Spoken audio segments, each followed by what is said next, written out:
Yuk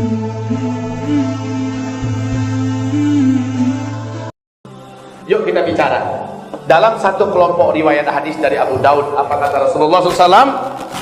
Bahwa umur umatku, maksudnya dari start ke finish, umur umatku hanyalah umur umat Yahudi dikurangi dengan umur umat Nasrani. Dalam sejarah, hitungan umur umat Yahudi itu dari Nabi Musa ke Nabi Isa 2000 tahun, lebih-lebih sedikit. Hitungan umur umat Nasrani adalah dari Nabi Isa ke Nabi Muhammad 600 tahun. 2000 kurang 600 jadi berapa? 1400 tahun hitungan Hijriah. Ya Allah Pak Ustaz, 1400, sekarang kita sudah 1441 Hijriah. Berarti udah kebablasan ini Pak Ustaz. Belum. Sebab ini baru satu riwayat ya. Dan riwayat ini dari Abu Daud. Dhaif, bahkan ada dari salah satu jalurnya dhaif jiddan. Ada satu riwayat yang lain, dan riwayat yang lain ini ditopang oleh riwayat yang banyak dari jalur yang berbeda-beda, maka naiklah statusnya kepada hasan li ghairi. Apa kata Rasulullah? Umur umatku di sisi Allah dari start ke finish hanya 1 hari saja. Lalu Allah tambahkan untuk umatku setengah hari lagi. Setengah hari lagi. Berarti 1,5 hari. 1 hari menurut Allah berapa lama kita menjalani dan menghitungnya di dunia? Berapa lama? 1000 tahun. Betul. Dalilnya di mana? Al-Quran, betul. Surat apa? Surat As-Sajdah, betul. Ayat berapa? Ayat yang kelima. Ya, Surat As-Sajdah ayat yang kelima. Yudabbirul amra minas sama'i ilal ardi thumma ya'ruju ilaihi fi yaumin kana miqdaruhu alfasanah mimma ta'udun. 1 hari menurut Allah kalian menghitungnya di dunia 1000 tahun. Umur umatku di sisi Allah hanya 1 hari saja. Lalu Allah menambahkan untuk mereka setengah hari lagi. Semoga umatku tidak menjadi lemah karena Allah menambahkan untuk mereka setengah hari lagi. 1,5 hari jadi berapa? 1500 tahun hitungan Hijriah. Ada 2 kelompok riwayat 1400, 1500. Bagaimana cara mengkompromikan 2 kelompok riwayat hadis yang berbeda hasilnya ini?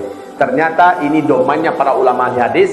Jumhur ulamaul muhadditsin mengatakan umur umat Islam dari sejak Nabi diutus oleh Allah sebagai Nabi dan Rasul sampai serentak wafat orang-orang beriman dari umat Nabi Muhammad SAW pada peristiwa tanda besar kiamat yang ke-7 adalah antara 1400 ke 1500. Di antara inilah habisnya umat Islam serentak di muka bumi.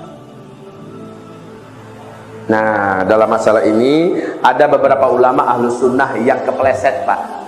Imam Asyuti berani mengatakan 1477 Hijriah umat Islam sudah habis seluruhnya. Dibantah oleh ulama-ulama lain yang sezaman dengannya yang setelahnya. Padahal Imam Suyuti siapa yang meragukan kedalaman ilmunya, tapi kepleset dia.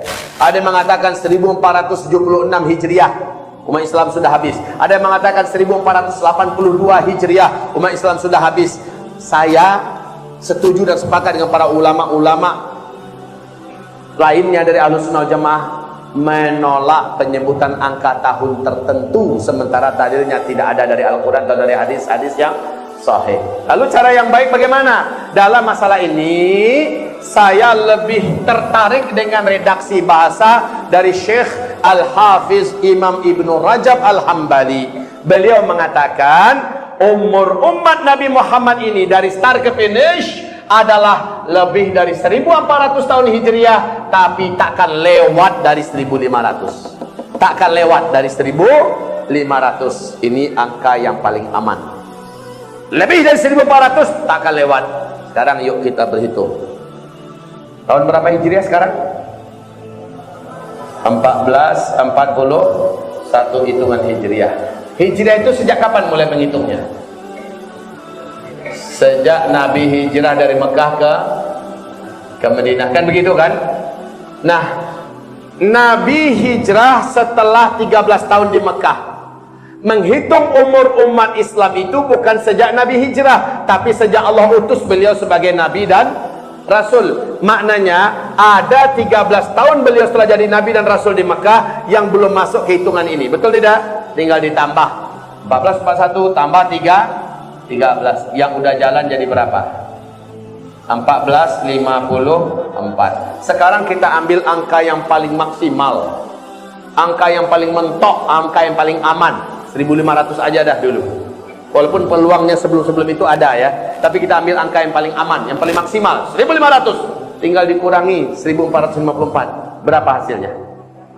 Sisa ke depan paling luas dan paling lama untuk umat Islam hidup hanya 46 tahun saja lagi hitungan Hijriah. Hitungan Hijriah. Ustaz, ini kan hadisnya dhaif kan? Iya.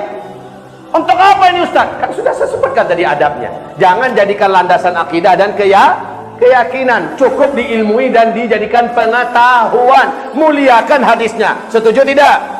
Sepakat tidak? Tapi yang penting kita disuruh untuk mempelajari tanda-tanda, dan tanda-tanda inilah yang kita uraikan. Ustaz, kayaknya ini tanda-tandanya pun dipaksa-paksakan. Enggak dipaksa-paksakan. Dan mencocok-cocokkan tanda-tanda dalam hadis dengan kenyataan yang nampak, ini kerjaannya para sahabat. Kalau memang para sahabat disuruh untuk kita tiru dan kita contoh kata Allah, maka berarti kebiasaan para sahabat harus kita tiru. Mencocok-cocokkan fakta yang ada dengan hadis-hadis akhir zaman. Lagi pula, siapa sih yang bisa membantah salju turun di Arab? Tidak bisa membantah.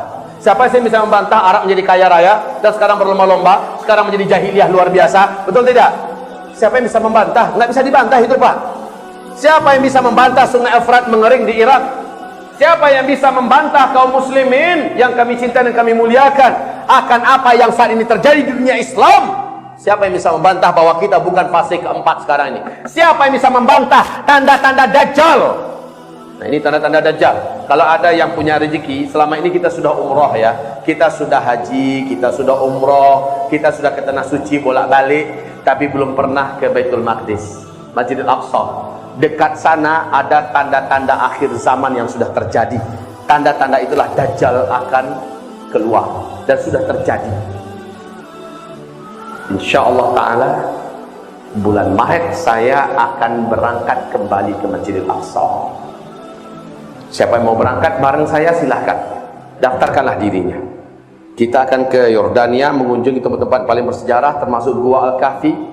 Kita akan pergi ke Masjidil Aqsa, kita sholat di sana ya, sambil kita merenungi tentang kisah Isra Mi'raj, dari mana Nabi bertolak ke Sidratul Muntaha, sambil kita menelusuri tempat-tempat di mana terjadinya tanda-tanda akhir zaman. Kita lihat.